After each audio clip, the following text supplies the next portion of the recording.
ọlọ́lá jùlọ gómìnà Ṣèyí Abíọ́dún Mákindé ti ìpínlẹ̀ Ọ̀yọ́. Ọjọ́ Ẹtì tí í ṣe ọjọ́ Friday ọ̀sẹ̀ tí a wà yìí ni yóò gbé ìgbésẹ̀ ńlá. Èyí ọjọ́ tó gbẹ̀yìn nínú oṣù keje tá a wà yìí, 31st of July 2026 ni yóò gbé ìgbésẹ̀ ńlá lórí ipò ààrẹ tó ní èèyàn láti di ààrẹ orílẹ̀-èdè Nàìjíríà, tó sì jẹ́ pé lọ́jọ́ náà ènìyàn gómìnà Ṣèyí Mákindé ni yóò ṣe ìfilọ́lẹ̀ ìgbìmọ̀ ìpolongo ètò ìdìbò ẹ̀ ti ìpínlẹ̀ Ọ̀yọ́ àti ìgbìmọ̀ ìpolongo ìdìbò gómìnà ti ìpínlẹ̀ Ọ̀yọ́. Ẹ rántí pé nítorí rògbòdìyàn tó wà lábẹ́ nínú ẹgbẹ́ òṣèlú People's Democratic Party PDP, gómìnà Ṣèyí Mákindé ó ti fi ẹgbẹ́ náà sílẹ̀, ó sì ti lọ darapọ̀ mọ́ ẹgbẹ́ òṣèlú Allied People's Movement APM. Níbẹ̀ náà ni gómìnà ló ti rí tíkẹ́ẹ̀tì ààrẹ ẹgbẹ́ òṣèlú APM gbà, tó sì lóhùn yóò takàngbọ̀n pẹ̀lú olórí oko orílẹ̀-èdè Nàìjíríà ààrẹ Bọ́lá Ahmed Tinubu láti lè kúrò lórí àlééfà ní ọdún tí ó ń bọ̀. Ṣá o,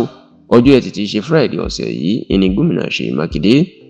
yóò gbé ìgbìmọ̀ ìpolongo ìdìbò ààrẹ yóò gbé kalẹ̀ ní ìpínlẹ̀ Ọ̀yọ́. Gẹ́gẹ́ bí agbẹnusọ gómìnà Ṣèyí Mákindé bó ṣe kéde ọ̀gbẹ́ni Sulaiman Ọláníwájú, ó jẹ́ kó di mọ̀ pé nínú yàrá àgbàlejò tó ń pè ní conference room, yàrá àpàdé tí wọ́n ń pè ní conference room ti ọ́fíìsì gómìnà Ṣèyí Mákindé, ìní ayẹyẹ ìfilọ́lẹ̀ ìgbìmọ̀ polongo yóò ti wáyé ní dédé aago 3:30 3:30 PM ọ̀sán. Ó jẹ́ kó di mọ̀ pé gómìnà Ṣèyí Mákindé yóò ṣe ìfilọ́lẹ̀ ìgbìmọ̀ àwọn tí ó polongo ìbò ààrẹ fún ní ìpínlẹ̀ Ọ̀yọ́ àti àwọn tí ó polongo ìdìbò gómìnà fún ẹgbẹ́ òṣèlú APM àti olùdíje àwọn Bímbọ́ Adékànbí yóò ṣe ìfilọ́lẹ̀ méjèèjì lẹ́ẹ̀kan náà. Ẹni tí wọ́n wá ní gómìnà tí yóò yàn gẹ́gẹ́ bí olùdarí ìpolongo ìdìbò ààrẹ tiẹ̀ ní ìpínlẹ̀ Ọ̀yọ́ àti ẹni tí ó tún jẹ́ pé òun náà ni ó tún síwájú ìpolongo ìdìbò olùdíje gómìnà ẹgbẹ́ òṣèlú APM ní ìpínlẹ̀ Ọ̀yọ́, òun náà ni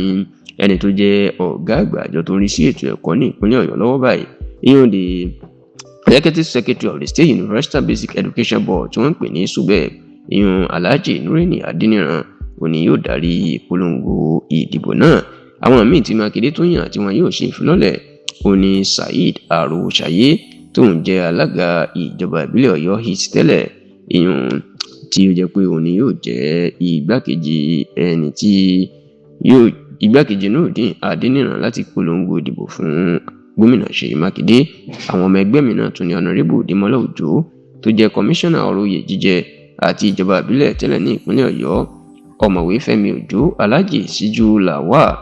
Àwọn míì tún ní Honorable Ramata Agbérẹ̀mí Dàbọ̀ tí ó jẹ́ pé òun yóò ṣíwájú àwọn obìnrin láti polongo ìbò ààrẹ fún Mákindé, àti àwọn bíi Honorable Kazeem Bọ́lárìnwá tó jẹ́ pé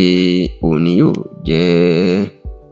ẹni tí yóò darí polongo ìdìbò àwọn ọ̀dọ́.